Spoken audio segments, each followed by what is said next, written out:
Bem-vindos ao canal Repensando Nossas Igrejas. Título de hoje: Dízimo não é obrigação cristã, parte 6 de 8. Vamos continuar nosso estudo sobre o dízimo no período que vai da morte de Cristo até os dias atuais, regido pela graça e não pela lei de Moisés. Vamos destacar dois assuntos importantes: o estudo da carta aos Gálatas e o Concílio de Jerusalém. O estudo da carta aos Gálatas. John MacArthur, no livro Manual Bíblico MacArthur, deixa bem claro: Paulo escreveu Gálatas para se contrapor aos falsos mestres judaizantes que estavam abalando a doutrina central do Novo Testamento da justificação pela fé, ignorando o decreto expresso do Concílio de Jerusalém. Eles espalhavam o perigoso ensino de que os gentios deveriam primeiro tornar-se prosélitos judeus e submeterem-se a todas as leis mosaicas antes de poderem se tornar cristãos.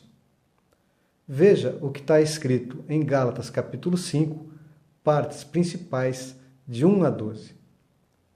Foi para a liberdade que Cristo nos libertou.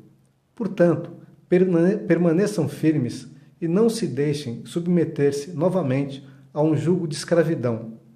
Ouçam bem o que eu, Paulo, lhes digo. Caso se deixem circuncidar, Cristo de nada lhes servirá. De novo declaro, a todo homem que se deixa circuncidar, que está obrigado a cumprir toda a lei de Moisés. Vocês que procuram ser justificados pela lei, separaram-se de Cristo, caíram da graça. Vocês corriam bem. Quem os impediu de continuar obedecendo à verdade? Quanto a esses que os perturbam, quem dera que se castrassem. Aqui Paulo falou duramente contra aqueles que induzem os irmãos em Cristo para voltarem a obedecer os mandamentos da lei de Moisés e coisas do Antigo Testamento. Aplicação para os dias de hoje. Os princípios em Gálatas apenas confirmam o que já verificamos em inúmeras passagens contrárias à instituição do dízimo obrigatório para a igreja cristã. Mas Gálatas chama atenção contra movimentos judaizantes. Neste ponto, vamos destacar que frequentemente as igrejas que mais exageram na obrigatoriedade do dízimo também adicionam muitos aspectos judaizantes nas suas doutrinas. Portanto, fique atento às Escrituras e peça sabedoria a Deus. O Concílio de Jerusalém. Sugiro a leitura de Atos capítulo 15. Então, alguns dos que tinham descido da Judéia ensinavam assim os irmãos: se não vos circuncidardes conforme o uso de Moisés, não podeis salvar-vos. Tendo tido Paulo e Barnabé não pequena discussão e contenda contra eles, resolveu-se que Paulo e Barnabé e alguns dentre eles subissem a Jerusalém aos apóstolos, aos anciãos, sobre aquela questão. Em Jerusalém congregaram-se, pois, os apóstolos e os anciãos para considerar esse importante assunto.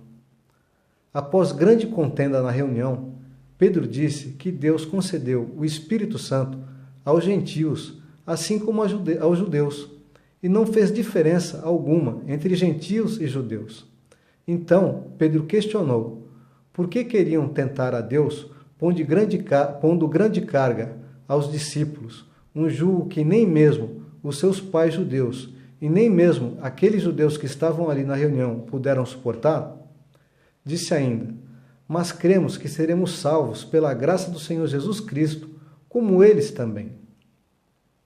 Falaram ainda Barnabé e Paulo sobre grandes sinais e prodígios que Deus havia feito por meio deles entre os gentios. Então Tiago fez um discurso e concluiu a decisão do concílio. Julgo que não devemos pôr dificuldades aos gentios que estão se convertendo a Deus. Pelo contrário, devemos escrever a eles. Pareceu bem ao Espírito Santo e a nós não impor a vocês nada além das seguintes exigências necessárias: abster-se de comida sacrificada aos ídolos, do sangue, da carne de animais estrangulados e da imoralidade sexual. Vocês farão bem se evitar essas coisas, e que tudo vá bem para vocês. Ora, este concílio, no início da história da Igreja, foi fundamental, pois foi um marco decisivo de separação entre o judaísmo e o cristianismo. Ao não se recomendar a circuncisão, a cerimônia de conversão ao judaísmo para os cristãos, na prática doutrinária foi retirada a obrigatoriedade das leis de Moisés para os gentios convertidos ao cristianismo. Esta determinação oficial do concílio, com a presença de Pedro, Tiago, Paulo, Barnabé e outros anciãos que conviveram com Jesus, tornou obsoletas as leis dos dízimos do Antigo Testamento, de tal forma que, com base na teologia bíblica, definitivamente o dízimo não é uma obrigação cristã para as igrejas da atualidade. Para uma reflexão sobre o padrão de contribuição para a caridade e para denominações religiosas, assista Finanças na Igreja Cristã, neste canal. Hoje ficamos por aqui. No próximo vídeo continuaremos com um estudo sobre o dízimo, com algumas perguntas e respostas interessantes. Então, até a próxima, se Deus nos permitir.